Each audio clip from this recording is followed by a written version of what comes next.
सनातन इतिहास है। हाँ।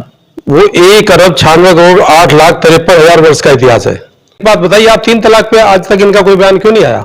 हलाला पे इनका कोई बयान क्यों नहीं आता है कि ये पश्चाताप के लिए चले जाए हिमालय पे और वहां पे अपनी तपस्या करें? समाज अब जाग चुका है।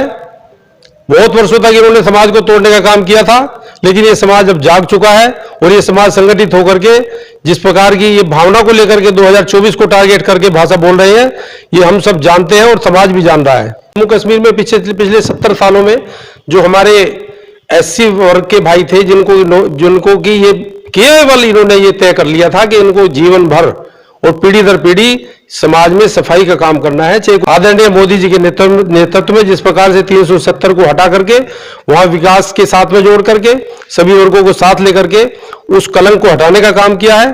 और आज मैं दावे के साथ कह सकता हूं कि वहां पर जिस प्रकार से वाल्मीकि समाज के भाइयों को अगर वो पढ़ता है, पीएचडी करता है, तो वो प्रोफेसर भी हो सकता है, इंजीनियर भी हो सकता है, डॉक्टर भी हो सकता है। नमस्कार दोस्तों, मेरा नाम है सुमित जैन और आप देख रहे हैं वर्धमान एक्सप्रेस न्यूज। रामचरितमानस विवाद थमने का नाम नहीं ले रहा। पहले बिहार के शिक्षा मंत्री ने सवाल उठाया तो अब समाजवादी पार्टी के कद्दावर नेता स्वामी प्रसाद मौर्य ने इसको कटघरे में खड़ा कर दिया है। इसी मुद्दे पर हमारे साथ बातचीत करने के लिए मौजूद हैं ठाकुर मुकेश शास्त्री जी, जो एक सोशल एक्टिविस्ट है। और सबसे पहले नमस्कार। नमस्कार सर, जिस प्रकार से स्वामी प्रसाद मौर्य कह रहे हैं रामचरितमानस को बैन कर देना चाहिए, समाज में नफरत पैदा करने का काम करते हैं, इस पर क्या कहेंगे? मैं ये कहना चाहता हूं कि पिछले हमारा जो सनातन इतिहास है वो 1 अरब 96 करोड़ 8 लाख 53 हजार वर्ष का इतिहास है। क्या अखिलेश यादव जी का जब विवाह संस्कार हुआ था, जो उनके पंडित ने उनको शपथ दिलाई थी, उस समय संस्कार कराया गया था, क्या वो भूल गए थे कि किसकी शपथ ली जा रही थी?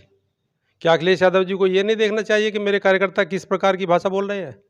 उन्हें आज लानत है, उन्हें शर्म आनी चाहिए कि आज हिंदू समाज को बांटने का काम कर रहे हैं। और ये जो जिस साजिश के तहत ये काम कर रहे हैं उससे हिंदू समाज बंटने वाला नहीं है। ये 2022 में, 2017 में और 2014 में प्रदेश की जनता ने उनको करारा जवाब दे करके ये बता दिया है। अखिलेश यादव कह रहे हैं कि जो सूबे के मुख्यमंत्री हैं ना, वो मंदिर से, मठ से निकल के आए हैं। अगर वो चाहें, इस पंक्ति में अगर कोई विवाद नहीं है तो वो एक बार विधानसभा में पढ़ करके बता दें और हम इसके खिलाफ नहीं होंगे। फिर बिल्कुल ठीक है। हमारे जो धर्म ग्रंथ है उन पर इसी प्रकार के प्रश्नवाचक चिन्ह लगाने से ही आज तक इनकी ये गति हुई है और इसी प्रकार से इनकी गति होनी है। क्योंकि हमारा जो हिंदू समाज है, जो सनातन धर्म है, उस पर ये क्यों नहीं बोलते हैं? एक बात बताइए, आप 3 तलाक पे आज तक इनका कोई बयान क्यों नहीं आया? हलाला पे इनका कोई बयान क्यों नहीं आता है? या और दूसरे जो विषय आते हैं, हिजाब पर इतना कई प्रकार के आरोप प्रत्यारोप हुए हैं, ईरान में इतना बड़ा आंदोलन हुआ है, क्या उस पर इनका बयान क्यों नहीं आता है? इनके कार्यकर्ता क्यों नहीं बोलते हैं? ये तोड़ने की राजनीति है। इसको इन्हें देश की जनता और प्रदेश की जनता भली भांति जान चुकी है। इनका चेहरा, इनका नकाब हट चुका है और इनको पुनः से वही गीत गाने की परंपरा इन्हें प्रारंभ करनी पड़ रही है जो हमारे महापुरुष गाते थे। लेकिन इनके जो कार्यकर्ताओं के द्वारा जिस प्रकार से ये तोड़ने का काम कर रहे हैं, उसको इस प्रदेश की जनता कभी माफ़ नहीं करेगी और उसके लिए ये इन्हें पश्चाताप में जाना चाहिए। मैं तो कहता हूं कि इन्हें 1 साल के लिए पश्चाताप करना चाहिए और फिर प्रदेश की जनता में आकर के अपना चुनाव लड़ना चाहिए। इसके लिए मैं इन्हें बार बार इनसे आग्रह करता हूं कि ये पश्चाताप के लिए चले जाएं हिमालय पे और वहां पे अपनी तपस्या करें। शास्त्री जी, किस पश्चाताप की बात कर रहे हैं? जब हिंदू धर्म ग्रंथों के साथ इस प्रकार की अनर्गल बातें की जाएंगी, हमारे महापुरुषों का अपमान किया जाएगा, तो हमारे यहाँ तो ये परंपरा है कि अगर गलती से भी कोई इस प्रकार की अशुद्धि हो जाए, कोई पाप हो जाए, तो उसके लिए पश्चाताप की परंपरा है। अगर ये मन से, वैसे तो मन से ये पूर्व से ही धर्म छोड़ चुके हैं, हिंदू धर्म छोड़ चुके हैं। आपको कृष्णा जी का वंशज बताते हैं। ये मन से तो इस धर्म को छोड़ चुके हैं और ये शारीरिक रूप से भी इस धर्म को छोड़ना चाह रहे हैं। जिस प्रकार की इनकी गतिविधियां हैं, इन गतिविधियों को इन्हें अगर अपने आप में शुद्धि लानी है, पश्चाताप करना चाहिए और हिमालय पे जाकर के 1 साल साधना करनी चाहिए, जिससे कि इनकी आत्मा शुद्ध हो और ये फिर पवित्रता के साथ में हमारे धर्म ग्रंथों का सम्मान करना सीखे। मैं इन्हें ये इसी प्रकार की प्रभु से प्रार्थना करता हूँ कि भगवान इन्हें सद्बुद्धि दे और इनके जो कार्यकर्ता हैं, जो अनर्गल बातें कर रहे हैं, जिनका कोई किसी प्रकार का समाज में कोई स्वीकार्यता नहीं है, समाज को उनकी भाषा से कि समाज पर कोई प्रभाव नहीं पड़ने वाला है। ये हिंदू समाज है, ये करोड़ों करोड़ों वर्षों से इसी प्रकार से संगठित होकर के काम करता है, एक दूसरे से प्यार से और समाज में एक दूसरे की सहायता से रहता है। ये हमारी पुरातन परंपरा है, इसको ये कुछ नहीं कर सकते। कुछ नहीं कर सकते। इनके बस में कुछ नहीं है। ये समाज अब जाग चुका है। बहुत वर्षों तक इन्होंने समाज को तोड़ने का काम किया था, लेकिन ये समाज अब जाग चुका है और ये समाज संगठित होकर के जिस प्रकार की ये भावना को लेकर के 2024 को टारगेट करके भाषा बोल रहे हैं, ये हम सब जानते हैं और समाज भी जान रहा है। ये कह रहे हैं कि भाजपा वालों ने समाज तोड़ दिया, देश तोड़ दिया, और आप उन पर आरोप लगा रहे हैं। भाजपा एक ऐसी पार्टी है जो सारे सब वर्ग संप्रदाय को साथ लेकर के चलती है। क्या वो दिन भूल गए जब केवल कब्रिस्तान की दीवारें बनाने का काम होता था? क्या वो दिन भूल गए जब एक ही वर्ग विशेष के कार्य किए जाते थे? क्या ये वो समय अभी दूर नहीं हुआ? अभी ये प्रदेश की जनता उन दिनों को नहीं भूली है। आदरणीय योगी जी के नेतृत्व में जिस प्रकार से प्रदेश के अंदर विकास की गंगा बह रही है, उसको लेकर के इनके हृदय में एक विशेष प्रकार का भय का वातावरण बना हुआ है। उस भय को हटाने के लिए ये आपस में तोड़ने का काम कर रहे हैं, जिसको ये प्रदेश की जनता कभी स्वीकार नहीं करेगी। अच्छा, शास्त्री जी, लखनऊ में मनुस्मृति की तरह जिस तरीके से मनुस्मृति जलाई गई थी, उसी तरीके से रामचरितमानस की लिपियां जलाई गई हैं, और वो कह रहे हैं कि इस किताब को बैन कर देना चाहिए, क्योंकि अगर ये हिंदू धर्म की किताब है, माना जाता है कि ये रामचरितमानस जो है हिंदुओं का पवित्र ग्रंथ है, लेकिन ये शूद्रों को नीच बताने का काम कर रही है। ये इनके दिमाग की उपज है। हमारे यहाँ पर पुरातन से ही अनेक वेद के मंत्र हैं, अनेक प्रकार की ऋचाएँ हैं, जिसमें सब समाज एक साथ इकट्ठा रहता था। और जिस प्रकार से मनुस्मृति की यदि आप बात करते हैं, मनुस्मृति को भी इन्होंने जाना नहीं है। मनुस्मृति वर्ण व्यवस्था की बात करती है, वो कर्म के आधार पर बांटने की बात करती है। और उसका मनुस्मृति का यदि ये अध्ययन कर लेते तो मनुस्मृति ये कहती है कि एक ही परिवार के अंदर चारों वर्णों के व्यक्ति हो सकते हैं। अगर 4 भाई हैं और उनके क्रियाकलाप अगर वर्ण के आधार पर है, कोई विद्वान है तो वो ब्राह्मण बनेगा। अगर कोई व्यक्ति शूद्र तरह के काम करता है, अशुद्धि के साथ रहता है, तो शूद्र हो सकता है। ये जाति से इसका कोई तरीका नहीं था।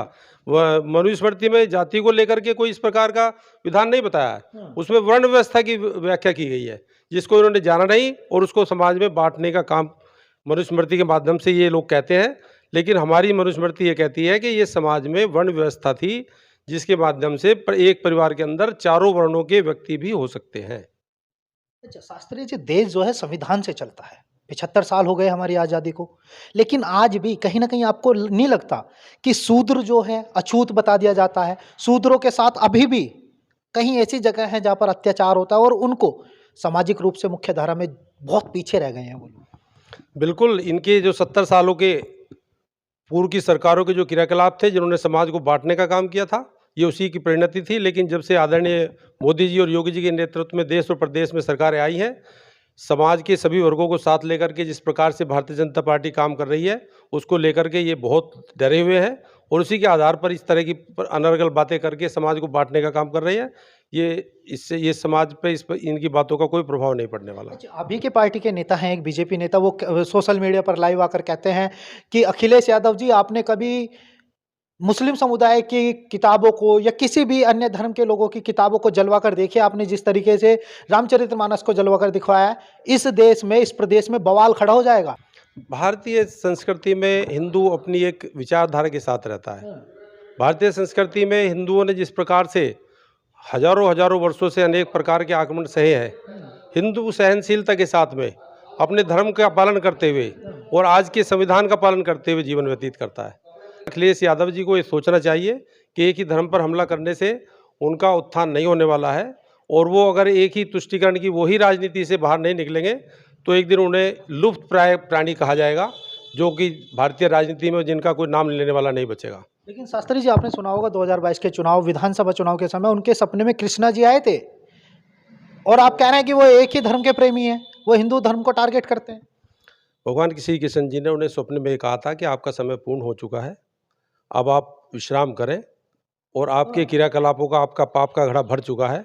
और उसी का परिणाम था कि 2022 में उनकी जो सपने थे वो भगवान श्री कृष्ण जी ने पूर्व में ही बता दिए थे, उनका सपना पूर्ण हो चुका है।